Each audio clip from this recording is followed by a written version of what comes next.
教老公学做砂锅牛肉。首先把买回来的牛腩给它清洗一下，洗干净的牛腩给它切这么大块，全部切完之后装盘备用。好。接下来我们准备一点小料和配菜，先大葱放进来，好。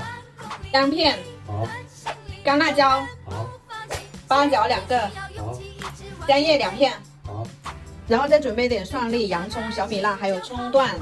这蒜粒的话，剥完之后再给它切对半就好了。好。洋葱给它切小块。好。然后再来准备一点干豆皮。好。咋切啊？这个的话，你给它卷起来。好。哎，对，这么宽。这么宽就可以了。再来点金针菇。好。再来一点油菜。好。还有鹌鹑蛋。好。所有的配菜都配齐了，我们洗锅开干。好。牛肉冷水下锅。好。再放一勺过期的8+1，给它焯一下水。好。水开之后，我们把浮沫给它撇掉。好。这个时候呢，我们再往锅里面加入一勺小苏打。好。加这个有什么作用啊？啊，这个的话呢，可以破坏我们牛肉的纤维，不容易老。啊，真嫩的。真嘴真甜，晚上给你加个班。小苏打放进去之后呢，我们再焯个3-5分钟就可以捞出来了。好。焯好之后呢，我们就把牛肉给它捞出来。好。捞出来之后呢，我们倒入温水给它清洗一下，记住不要用冷水哦。好，用冷水会硬的。现在不错哦，啥都懂了。对呀。清洗干净之后呢，我们重新洗锅烧油。好。油热之后放入我们的小料，葱姜干辣椒八角香叶，然后给它爆香。好。炒香之后再来一勺郫县豆瓣酱，好。给它炒出红油。好嘞。炒香之后倒入牛腩，好。给它翻炒均匀。好嘞。然后沿着锅边给它来一圈料酒。好。一勺生抽。好。半勺老抽。好。继续给它翻炒均匀。好嘞。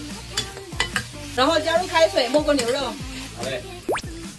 水开之后，我们盖上锅盖，中小火给它炖40分钟。如果嫌时间长的话，我们可以高压锅炖15分钟就可以了。好。我们另起锅，油热之后把鹌鹑蛋倒进来煎一下。好。煎成这样子虎皮状，我们就倒出来备用。好。Later。牛腩我们炖的时间也到了，我们开锅。好。然后把里面的料渣给它挑出来。好。然后倒入一勺葱圈圈。好。一勺胡椒粉。好。一小勺盐。好。再来一勺白糖。好。放冰糖也是可以的哈。好嘞。最后盖上锅盖，再小火炖20分钟。Later。时间到了，我们开锅。好。哇，这也太香了！这个时候呢，我们给它关火，然后再准备个砂锅。锅热之后呢，我们放少许的油。好。油热之后，我们放入蒜粒和洋葱，给它扒拉2下。好。再放入鹌鹑蛋。好。再铺上我爱吃的青菜。好。再放入一个我爱吃的方便面。就好这一口。对呀。然后把我们炖好的牛腩转入砂锅。好。开锅之后，我们放入小米辣和葱段。好。然后盖上盖，给它焖3分钟。好。Later。时间到了，开锅。好。哇，这是食欲感满满的，家里的米饭又要遭殃了。对呀。